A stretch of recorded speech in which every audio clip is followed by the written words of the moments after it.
Évoquons le second tour de l'élection présidentielle au Libéria qui doit opposer le sénateur George Weah au vice-président sortant Joseph Boakai. La Cour suprême a en effet suspendu ce deuxième tour qui devait se tenir ce mardi. Une décision qui fait suite à des irrégularités dénoncées notamment par Charles Bromskin, troisième homme du premier tour. Ashley Duprat. Au Libéria, l'ultime duel pour l'accession à la présidence n'aura pas lieu ce 7 novembre. Alors que le processus électoral avait été suspendu au lendemain du premier tour, cette décision, très attendue de la Cour suprême, ajourne le second tour sans pour autant fixer de date. Il est interdit à la Commission électorale nationale de tenir le second tour de l'élection jusqu'à ce qu'elle ait examiné les recours. Un scrutin sur lequel la Commission électorale nationale se montrait déjà pessimiste. Jérôme Corcoya, le président de la NEC, affirmait ainsi au lendemain du premier tour que le second tour prévu le 7 novembre 2017 était un objectif qu'il ne semblait pas possible d'atteindre.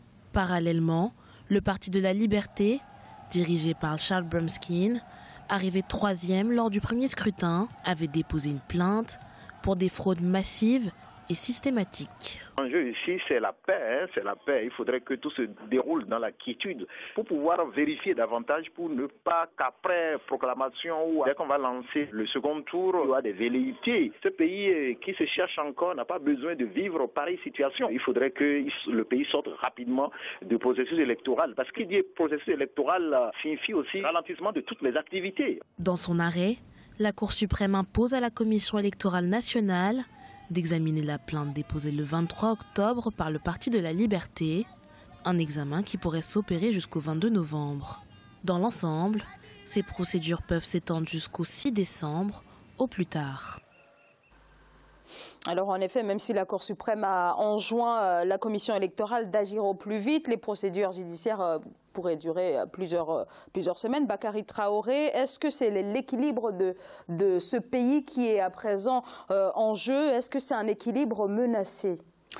Un équilibre menacé, pour l'instant, je pense qu'on ne peut pas parler de menace. Alors, compte tenu du passif de ce pays qui sort à peine de 15 années de guerre civile, je le rappelle. Oui, tout à fait. Mais je pense que cette décision de la Cour suprême est tout à fait salvatrice. Et ça vient à point nommé. Parce que quand vous regardez, après la proclamation des résultats, le troisième homme qui est arrivé avec 9%, monsieur Charles Bromskin, eh bien, il avait demandé pour déposer des recours au niveau de la commission électorale. Et laquelle commission électorale n'avait pas donné suite à cette demande. Et la Cour, eh bien, dans son bon rôle, dans son rôle d'arbitre, eh bien, a tranché, donner des instructions, on va dire en quelque sorte, à la commission électorale, donc de reporter sine die tant que les recours déposés par le troisième homme, qu'on va qualifier finalement de faiseur de roi, M. Bromskin, n'est pas en tout cas étudié. Et je pense que ça permet d'abord, dans un premier temps, bien sûr, c'est vrai que l'équation va prendre en fait plusieurs inconnus. La première inconnue dans cette situation, et ça répond justement à votre question, est-ce que c'est une menace ou mais je pense beaucoup plus, je dirais beaucoup plus des inquiétudes. Des inquiétudes au niveau de la décision de la Cour. Est-ce que la Cour va trancher en faveur de George Weah, ou alors qui est arrivé premier avec 38%, ou alors il va trancher en faveur ou annuler des voix qui vont être favorables donc à la deuxième personne, à la personne du vice-président sortant, monsieur Boakai.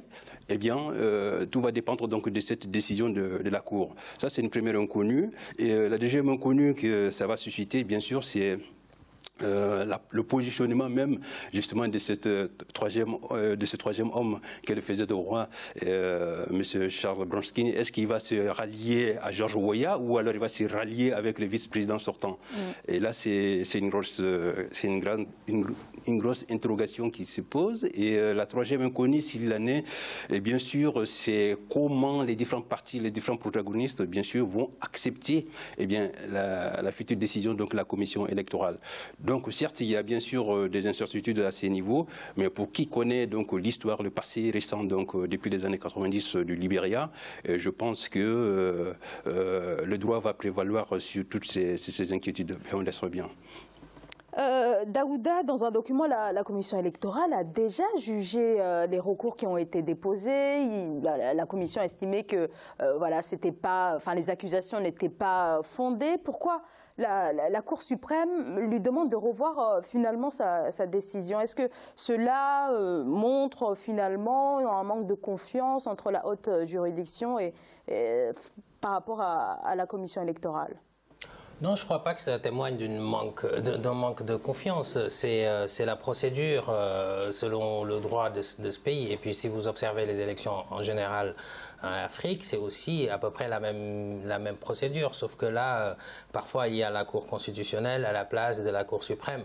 Bon, la Commission électorale nationale indépendante proclame les résultats, les résultats du premier tour, comme ça a été fait. Donc à partir du moment où ces résultats provisoires ont été proclamés, c'est des résultats provisoires, justement. Bien sûr, qui doivent être validés par la Cour suprême qui ne les a pas du coup validés. Exactement. Mais cette Cour suprême... on a l'impression qu'elle accuse finalement la commission électorale de ne pas avoir examiné les recours. Bon, je crois que la Commission électorale nationale indépendante examine les recours suivant ce qui est de son ressort. Suivant ce qui est de son ressort. Bon, je ne vais pas rentrer dans le détail parce qu'il faudrait exploiter le rapport effectivement de la Commission électorale nationale indépendante. Mais cependant, à partir du moment où les résultats provisoires sont proclamés, ça veut dire que pour la Commission électorale nationale, il n'y a pas lieu, le scrutin n'est pas entaché de manière à entamer ou à compromettre la sincérité même du scrutin. Donc après, c'est pas ensuite, pour ce qui est du reste, ce n'est plus le ressort de la Commission électorale nationale indépendante. Maintenant, je crois que celle-ci a dû juger que le scrutin était transparent et que les résultats provisoires pouvaient être proclamés. Maintenant, je crois qu'on est dans une procédure normale.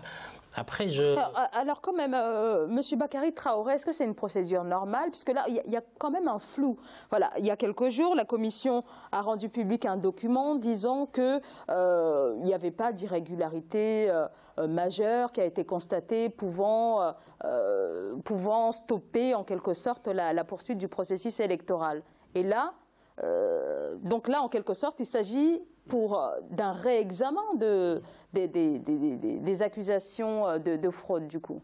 Alors, si on s'en tient au recours introduit par Charles Bronstein, eh bien, il veut qu'on part à zéro. C'est-à-dire non seulement qu'on annule les résultats du premier tour, mais aussi récomposer carrément la Commission nationale électorale. Bon, je pense que ça me paraît aussi un recours, il est un peu dans les disproportions, pardon. Mais ce qui est important, je pense que dans la plupart des pays africains, quand vous regardez nos systèmes électoraux, eh bien, dans l'entrée de tour, on ne peut pas aller au second tour tant qu'on n'a pas d'abord validé, tous les recours, épuiser tous les voies de recours en cas de contestation. Et tel n'a pas été le cas justement avec le cas des recours qui ont été déposés par donc la commission électorale ne les avait pas du tout examinés. Alors pourquoi il y a eu ce document? Mais justement parce que la commission électorale nationale avait fixé, bon, ça, je ne sais pas si ça c'est une spécificité libérienne, la date du second tour. Dans certains pays, bon, c'est l'exécutif qui programme tout cela, mais donc c'est la commission qui voulait donc partir donc à au deuxième tour en fixant une date qui devait avoir lieu aujourd'hui, le 7. Eh bien, à la veille justement, la Cour a pris ses responsabilités de jouer ce rôle d'arbitre, de dire que non, même s'il s'agit de recours portant sur quelques cas, même si c'est minime, mais les principes étant ce qu'ils sont, eh bien, il va falloir donc justement, comme l'a dit la Cour à mon avis, eh bien, d'étudier ces recours. Et comme je l'ai dit, est-ce que ces recours-là ont les revendications, enfin, le recours de M. Bronstein, est-ce que ça atteint des proportions comme il est en train de le donner, au point de la sincérité, au point de demander carrément aussi, tout l'annulation annulation des résultats du premier tour. Je pense qu'à mon avis aussi, ça me paraît aussi un recours, une démarche un peu extrémiste. Mais je pense que c'est une très bonne chose que, eh bien, on puisse ouvrir, en tout cas, tous ces dossiers des cas d'irrégularité qui ont été constatés. C'est une bonne chose pour c'est la meilleure option aujourd'hui pour le Libéria. C'est la meilleure option et ça va donner plus de crédibilité et plus de légitimité, eh bien, aux résultats qui vont sortir des urnes, aux résultats définitifs du deuxième tour. Alors, on l'a bien compris, hein, ce qui est en train de se jouer, c'est une invalidation pure et simple du premier tour de l'élection présidentielle. Et cela va de facto remettre en selle les 20 candidats alors qui vont devoir à nouveau s'affronter, mais aussi 2 millions d'électeurs qui doivent repartir aux urnes. Si tout le processus devait être repris, ces élections doivent donc être organisées dans les 60 jours. Tout à fait, oui. Est-ce que le Libéria a les moyens de reprendre le processus électoral? C'est une grande question, bien entendu, parce que c'est un gros budget d'organiser une élection présidentielle.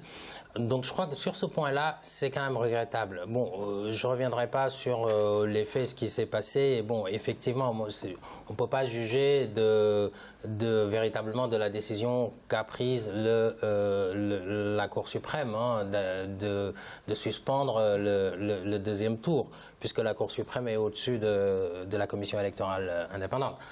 Maintenant, je crois que c'est quand même regrettable parce que beaucoup pensaient que le scrutin était assez transparent. Donc là, c'est un revirement, moi, que je trouve personnellement regrettable. Après, sans avoir à juger dans le fond, parce que c'est la Cour suprême qui a le fond du dossier, bien entendu, si c'est grave, ces irrégularités qui sont dénoncées ou pas. Mais revenons sur l'organisation d'une nouvelle élection, je pense que c'est pas souhaitable au niveau budget, tout simplement. Parce que le Libéria, c'est un pays en voie de développement, on le sait très bien, c'est un pays qui peine à améliorer les conditions de vie de ses populations. C'est un pays dont le budget affiche des déficits. C'est un pays qui aussi bénéficie de l'aide publique au développement. Quand on est dans ce type de situation, se payer le luxe de 2 scrutins successifs à cause d'un certain nombre d'irrégularités, ça me paraît quand même un petit peu extrême. Maintenant, je dis bien, ça me paraît extrême parce que d'un point de vue budgétaire. Cependant, je ne sais pas si... parce que dans toute élection, il y a des irrégularités. Même dans les pays dont on dit que la démocratie est très avancée, il y a un certain nombre d'irrégularités. Mais pas forcément de nature à relancer tout le processus électoral. Exactement, c'est là la question. Le degré d'irrégularité et le nombre d'irrégularités, leur caractère grave, la gravité de ces irrégularités, est-ce que ça nécessite véritablement de tout annuler pour repartir à zéro? Alors justement, Daouda, et vous également, monsieur Traoré, on parle de 10 incidents liés à des fraudes, donc finalement 10, mais on ne connaît pas aussi l'ampleur de ces incidents. Oui, je pense que justement, on est toujours dans les prévisions et les incertitudes un peu. Je pense qu'il va falloir attendre les travaux de cette commission qui a 30 jours, un mois pour statuer sur ces recours. Et comme l'a dit Daouda, effectivement, j'abonde dans le même sens. Hein, c'est-à-dire que le droit, c'est ça aussi, quoi, en fait. Hein, c'est vrai qu'il faut absolument regarder les recours qui ont été déposés, mais aussi, il faut tenir compte aussi de la sincérité des voix qui ont été faites par rapport au premier qui est arrivé, Georges Weah, et le second, le vice-président sortant. Donc, c'est vrai, il faut ouvrir les dossiers, mais il faut aussi tenir compte de la sincérité des voix, et d'autant plus que ce qui est réjouissant, en tout cas, à mon avis, dans cette décision donc, de la Cour suprême, c'est de régler ces problèmes liés aux élections sur le plan judiciaire que plutôt que dans la rue. Et je pense que c'est une bonne chose pour nos démocraties africaines. Et il est important que, eh bien, s'il y a des contestations à faire, eh bien, soit la Cour, selon les cas les systèmes judiciaires des pays, que les institutions judiciaires puissent se prononcer là-dessus avant que ça ne déborde. Parce que vous imaginez, je termine là-dessus. Vous imaginez une situation où la Cour n'avait pas pris cette décision et qu'on essaie de forcer pour aller faire de second tour aujourd'hui, et quelle allait être la réaction justement des partisans du parti de la liberté, le troisième homme. Donc je pense que c'est une bonne chose de ramener le problème sur le terrain judiciaire plutôt que de le laisser se dégénérer dans la rue. Daouda, je vais vous laisser la parole, mais on va marquer une courte pause. On se retrouve dans quelques instants.